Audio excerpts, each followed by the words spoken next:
Hey guys, welcome back to my channel nursing tech Jyoti. हमने पिछले हफ्ते क्या चीज पढ़ी थी? अपर रेस्पिरेटरी ट्रैक के इन्फेक्शन, जिसमें हमने pharyngitis, laryngitis, tonsillitis and epistaxis पढ़ा था। आज हम पढ़ने जा रहे हैं लोअर रेस्पिरेटरी ट्रैक के इन्फेक्शन, जिसमें हम सबसे पहले पढ़ेंगे ब्रोंकाइटिस के बारे में। ब्रोंकाइटिस क्या है? इट इज एन इन्फ्लामेशन और swelling of the bronchial tube. जो ट्यूब क्या करती है? आपका एयर पैसेजवे का काम करती है from the nose to the lungs. Now question is arise कि जो ब्रोंकाइटिस है वो किसके थ्रू फैलता है या इसके कॉजेटिव फैक्टर क्या है? सो मेनली वायरसेस, बैक्टीरिया, ये दो मेन रीजन है फॉर द ब्रोंकाइटिस। नेक्स्ट बात आती है, what are the types of the bronchitis? So there are mainly two types of the bronchitis, acute bronchitis and the chronic bronchitis. Acute bronchitis क्या है? जो कि एक शॉर्ट टाइम के लिए चल रहा है, लाइक कोल्ड, फीवर, इन चीजों की वजह से उसको क्या हो गया है? ब्रोंकाइटिस हो गया है। मतलब जो ब्रोंकियल ट्यूब है उसमें इरिटेशन हो रही है और वहां पे इन्फ्लामेशन कॉज हो रही है। Second thing is the chronic bronchitis. Chronic bronchitis it means उसको क्या है? परसिस्टेंट कफ हो रहा है या परसिस्टेंट कोई डिजीज कंडीशन है लंग से रिलेटेड, वो चलती आ रही है, जिसके थ्रू जो ब्रोंकियल ट्यूब है वो इरिटेट होने की वजह से वहां पे स्वेलिंग हो रही है। सो ये क्या थे? इसके टाइप्स थे। नेक्स्ट बात आती है, कौन कौन से रिस्क फैक्टर हैं या कौन से अदर कॉजेज हैं जिसकी वजह से ब्रोंकाइटिस हो जाता है? सो स्मोकिंग, ज्यादा ओवर पॉल्यूशन में जाने से या ज्यादा स्मोक वाले एरिया में काम करने से, एयर पॉल्यूटेंट्स जो होते हैं, अल्कोहल से हो सकता है, जेनेटिक म्यूटेशन से ये चीज हो सकती है। नेक्स्ट थिंग आती है, what are the sign and symptom for the bronchitis? So sign and symptom में गाइस सबसे पहले वहां पे क्या होगा? बहुत ज्यादा क्रॉनिक कफ वहां पे देखने को मिलेगा, ड्राई कफ देखने को मिलेगा और वहां पे मेनली डिफिकल्टी इन ब्रीदिंग, क्योंकि जो ब्रोंकियल ट्यूब है मैंने आपको बताया कि वो एयर पैसेजवे का काम करती है। सो बिल्कुल नैरो होने की वजह से वहां पे उसको डिफिकल्टी इन ब्रीदिंग हो सकती है। वीजिंग साउंड क्यों आएगी? क्योंकि जो ट्यूब है वो बहुत नैरो हो गई है, जिसके कारण जब वो सांस लेगा या छोड़ेगा तब एक सीटी की तरह आवाज आएगी। नेक्स्ट थिंग वहां पे फटीग हो सकती है, fever, chills, chest pain, chest tightness, block और रनी नोज जिसको हम क्या बोलते हैं? राइनोरिया। सो ये क्या थे? सारे sign and symptom related to the bronchitis. Next thing आती है diagnostic evaluation for the bronchitis. So सबसे पहले हम वहां पे करेंगे physical examination. So physical examination में हम असेस करेंगे कि उसको क्या क्या चीजें वहां पे देखने को मिल रही हैं। फॉर एग्जाम्पल स्नीजिंग, डिस्निया, ये सारी चीजें सब्जेक्टिव और ऑब्जेक्टिव डाटा से हम ले सकते हैं। सेकेंड थिंग हम वहां पे करेंगे history collection and third thing is the chest x-ray. Chest x-ray क्यों करेंगे? क्योंकि चेस्ट एक्सरे में आपको दिख जाएगा कि ब्रोंक्यूल्स कहाँ से कॉन्स्ट्रिक्ट हो गए हैं या कहाँ से मेनली नैरो हुए हैं। और क्या कर सकते हो वहां पे? Pulse oximetry, because pulse oximetry से आपको SpO2 का लेवल पता चल जाएगा कि ऑक्सीजन की जो कैपेसिटी है इन द लंग्स वो कितनी है, या फिर पार्शियल प्रेशर ऑफ ऑक्सीजन कितना है लंग्स में, जो कि नॉर्मल होना चाहिए 95 to 100%। पल्मरी फंक्शन टेस्ट वहां पे कर सकते हैं, स्पायरोमेट्री एक्सरसाइजेस वहां पे कर सकते हैं, the last one is the bronchoscopy हम वहां पे कर सकते हैं। नेक्स्ट थिंग हम देखते हैं, what are the pharmacological management for the bronchitis. So सबसे पहले मैंने आपको बताया बैक्टीरिया की वजह से हो रहा है, सो हम वहां पे देंगे एंटीबायोटिक्स हम देंगे। Next thing is the bronchodilator, because bronchi जो है, ब्रोंकियल जो ट्यूब है वो कॉन्स्ट्रिक्ट हो गई है, वो नैरो हो गई है, सो उसको डायलेट करने के लिए हम वहां पे देंगे ब्रोंकियोडाइलेटर। कफ मेडिसिन दे सकते हैं, बिकॉज मैंने आपको बताया कफ क्या हो रहा है, उसको बार बार आ रहा है। आईवी फ्लूइड्स हम दे सकते हैं उसको, म्यूकोलाइटिक एजेंट दे सकते हैं, कॉर्टिकोस्टेरॉइड्स हम प्रोवाइड करेंगे एंड बेड रेस्ट के लिए हम उसको मेनली बोलेंगे। लास्ट थिंग आती है, what are the nursing diagnosis for the bronchitis. So guys, इसमें सबसे पहला जो डायग्नोज है that is the ineffective breathing pattern related to the difficulty in breathing. जो उसका ब्रीदिंग पैटर्न है वो बिल्कुल ही अल्टर्ड हो जाएगा क्योंकि उसको ब्रीदिंग नहीं हो पा रही है। सेकंड थिंग क्या होगा वहां पे? Ineffective airway clearance. क्यों? बिकॉज जो कफ है वो वहीं पे ही स्टक हो गया है, जिसकी वजह से जो उसका एयरवे है वो बिल्कुल ब्लॉक हो जाएगा। Third thing is the self care deficit. Self care deficit मतलब वो खुद की एक्टिविटीज को नहीं कर पाएगा, अपनी सेल्फ केयर लाइक टूथब्रश हो गया, पर्सनल हाइजीन हो गया, वो सारी चीजें नहीं कर पाएगा बिकॉज उसको क्या है? Difficulty in breathing. Fourth thing आ सकती है वहां पे activity intolerance due to fatigue, उसको बार बार घबराहट हो रही है, उसको सांस लेने में दिक्कत हो रही है, कफ बार बार उसको इरिटेट कर रहा है, सो वहां पे फटीग की वजह से उसकी एक्टिविटी इनटॉलरेंस हो जाएगी। सो गाइस लास्ट में हम देखते हैं ब्रोंकाइटिस की नर्सिंग इंटरवेंशन। नर्सिंग इंटरवेंशन में हम क्या क्या चीजें करेंगे, असेस करेंगे condition of the patient, second thing is the assess the vital sign of the patient, third thing provide comfortable position to the patient, कौन सी पोजीशन हम देते हैं फॉर द डिस्निया और difficulty in breathing, Fowler position और semi Fowler position. Next thing change the position of the patient periodically, मतलब जैसे जैसे उसको नीड है वैसे ही हमने उसकी जो पोजीशन है वो चेंज करते रहना है। Maintain the personal hygiene, use of oxygen mask if there is any dyspnea, deep breathing exercise के लिए हमने उसको बोलना है। रेफर टू द फिजियोथेरेपी, जो फिजियोथेरेपिस्ट होते हैं वो टैपिंग परकशन के थ्रू जितना भी कफ अंदर इकट्ठा हुआ है उसको एक्सप्लोर करने में हेल्प करते हैं। Provide psychological support to the patient, क्यों, बिकॉज उसको बहुत ज्यादा फटीग हो रही है, घबराहट हो रही है, तो उसको एक साइकोलॉजिकल सपोर्ट की भी नीड होती है। Provide knowledge about the chronic bronchitis, हमने पेशेंट को बताना है कि क्रॉनिक ब्रोंकाइटिस में क्या क्या चीजें हो सकती हैं और क्या फर्दर इसकी कॉम्प्लिकेशंस हो सकती हैं। सो गाइस लास्ट में हम देखते हैं इसकी कॉम्प्लिकेशन ऑफ ब्रोंकाइटिस में क्या क्या हो सकता है। एस्थमा की कंडीशन अराइज हो सकती है, वहां पे ब्रोंकियोटियासिस हो सकता है और ट्यूबरक्लोसिस वहां पे हो सकता है and also the sinusitis. Next disease condition हम पढ़ेंगे एस्थमा के बारे में।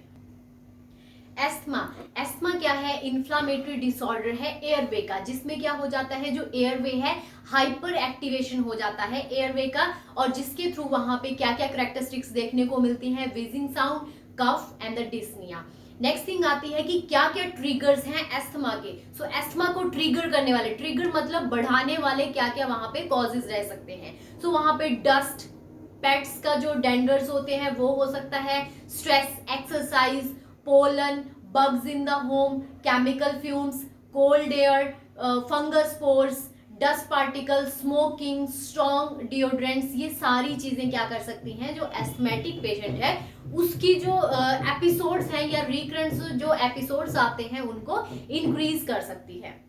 नेक्स्ट बात आती है कि what are the main types of the asthma. So guys there are mainly 5 और 6 types of asthma. First type है allergic asthma. Allergic asthma that is caused by the special allergen. For example जैसे मैंने आपको बताया, कोई pollen grain से किसी को एलर्जी है, किसी को डेंडर से एलर्जी है, किसी को परफ्यूम से एलर्जी है, तो उसको हम क्या बोलते हैं, allergic asthma. Non allergic asthma, non allergic asthma वो एस्थमा है जो बिना एलर्जी के, मतलब उसको क्या हो रहा है, कोई भी एलर्जन नहीं वहां पे अटैक कर रहा है, बट एनवायरमेंट में जो भी वहां पे डस्ट हो सकती है उसके थ्रू वहां पे क्या हो रही है, उसको एस्थमा की कंडीशन अराइज हो रही है। थर्ड वन आता है आपका मिक्स्ड एस्थमा। मिक्स्ड एस्थमा क्या है, बोथ कंबाइंड है, किसका, एलर्जिक और नॉन एलर्जी का। फोर्थ वन आता है आपका cough variant asthma. Cough variant asthma that is related to the dry cough. It means उसको क्या होगा, बार बार एपिसोड आएंगे कफिंग के।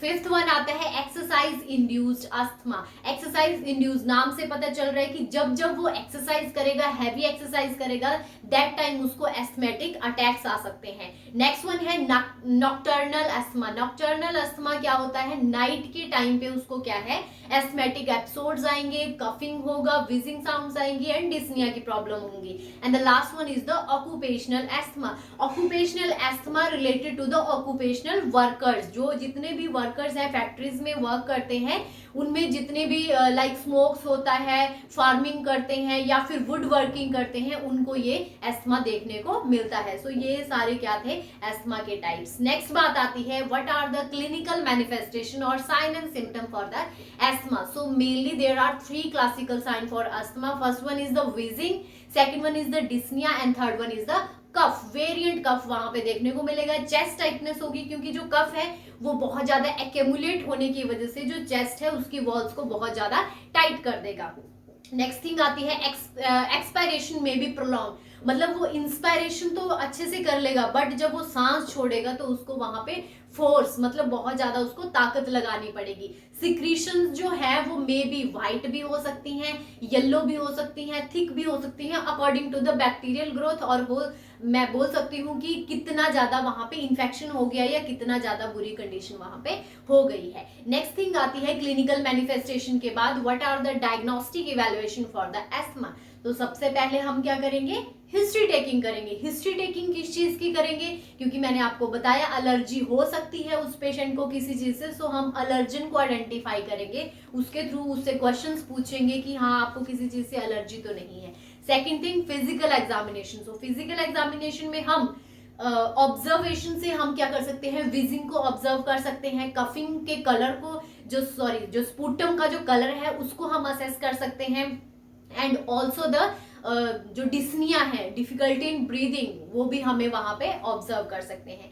नेक्स्ट थिंग आती है pulmonary function test. Pulmonary function test it means हम कैपेसिटी चेक करेंगे लंग्स की। Next thing is the chest x-ray. Chest x-ray क्यों करेंगे, बिकॉज अस्थमा के क्या है, हाइपर एक्टिवेशन हो रहा है एयरवे का। सो गाइस चेस्ट एक्सरे में जो जितना भी जो एल्वोलाइज है वो बहुत ही ज्यादा इन्फ्लेम्ड मिलेंगे, बहुत ही ज्यादा वहां पे इन्फ्लामेशन देखने को मिलेगी। एबीजी करेंगे। एबीजी क्यों करेंगे, बिकॉज आर्टियल ब्लड गैसेस के थ्रू हमें पता चलेगा is there is respiratory acidosis और respiratory alkalosis. Allergic skin test करेंगे, क्यों, बिकॉज अलर्जिक स्किन टेस्ट से हमें पता चलेगा कि उसको किसी मेडिसिन से तो नहीं एलर्जी है। And last one is the blood level of the eosinophils and the IgE, because जो अलर्जिक जो रिएक्शन होता है उसमें आपकी इम्यूनोग्लोबिन जो काम करती है दैट इज द आईजीई। सो ये सारे क्या था, डायग्नोस्टिक इवैल्यूएशन। नेक्स्ट थिंग आती है what are the complications for the asthma. So guys वहां पे हो सकता है रिब फ्रैक्चर, बिकॉज मैंने आपको बताया उसका हाइपर एक्टिवेशन हो रहा है उसके एयरवे का। सो उस हाइपर एक्टिवेशन की वजह से वहां पे रिब फ्रैक्चर हो सकता है। नीमोथोरेक्स। नीमोथोरेक्स इट मींस जो थोरेसिक कैविटी है उसमें एयर फिल हो सकती है। एटीलैक्टेसिस, हाइपर एक्टिवेशन की वजह से वहां पे कोलैप्सिंग ऑफ लंग्स भी हो सकती है। निमोनिया, इन्फेक्शन हो सकता है लंग्स में। एंड स्टेटस अस्थमैटिक्स, मतलब उसको क्या हो सकता है, एपिसोड्स हो सकते हैं रिकरेंट किसके, एस्थमा के। नेक्स्ट थिंग आती है what are the management for the asthma. So management for asthma के लिए हम एक मतलब एक पैटर्न यूज करेंगे। एस्थमा का जो भी स्पेलिंग है उसके थ्रू हम उसकी ट्रीटमेंट भी याद कर सकते हैं। जैसे ए से हम देंगे वहां पे कौन सी, एडनर्जिक ड्रग्स, जो क्या करती हैं, जो ब्रोंकियल्स की जितनी भी सिक्रीशंस है उनको कम करेगी और उसको डायलेट करने में हेल्प करेगी। Second thing is the asthma, S stand for the steroid. Steroids क्या करते हैं, इन्फ्लामेशन को कम करते हैं। Third thing is the T, T stand for the theophylline. Next thing is the H. H stand for the hydration. हमने उसका hydration भी maintain करके रखना है, बिकॉज जितना भी उसमें कफ है वो अच्छे से एक्सपेल आउट हो जाए। M for mask of oxygen, मतलब हमने उसको क्या करना है, डिस्निया के लिए हमने मास्क ऑफ ऑक्सीजन वहां पे यूज करना है। And asthma, M stand for the mask and last one is the A stand for the anticholinergic. Anticholinergic क्या होते हैं, जितनी भी सिक्रीशंस है एयरवे में उसको रिलीव करने में हेल्प करते हैं। सो ये क्या थी overall management of the asthma, जो कि आप एस्थमा के थ्रू ही आप याद रख सकते हो। लास्ट थिंग आती है एस्थमा में nursing management. So nursing management में सबसे पहले आते हैं nursing diagnosis of the asthma. So nursing diagnosis में सबसे पहला क्या बनेगा, वहां पे ineffective airway clearance related to the expiratory air flow obstruction. जितना भी वहां पे कफ है वो ऑब्स्ट्रक्ट होने की वजह से जो उसका एयरवे है वो क्लियर नहीं है। Second, imbalance nutritional status less than body requirement related to the dyspnea, उसको बहुत ज्यादा डिफिकल्टी हो रही है ब्रीदिंग में, कफिंग उसको एक्सेसिव हो रही है, इसलिए उसका जो न्यूट्रिशन है वो अच्छे से नहीं ले पा रहा है। थर्ड थिंग आ सकती है ineffective breathing pattern. Breathing pattern क्यों, क्योंकि ऑब्स्ट्रक्शन हुई है, विजिंग साउंड वहां पे हो रही है, ड्राई कफ वहां पे हो रहा है, सो जितना भी ब्रीदिंग पैटर्न है वो अल्टर्ड हो जाएगा। नेक्स्ट थिंग आती है एक्टिविटी इंटॉलरेंस। एक्टिविटी इंटॉलरेंस वही सेम चीज, उसको नॉक्टर्नल अस्थमा हो सकता है, ऑक्यूपेशनल हो सकता है, सो उसके थ्रू उसको क्या होगी वहां पे activity intolerance. So guys this is all about the asthma and the bronchitis. Thank you so much. I hope you like the video. Please like, share and subscribe my channel. Thank you so much.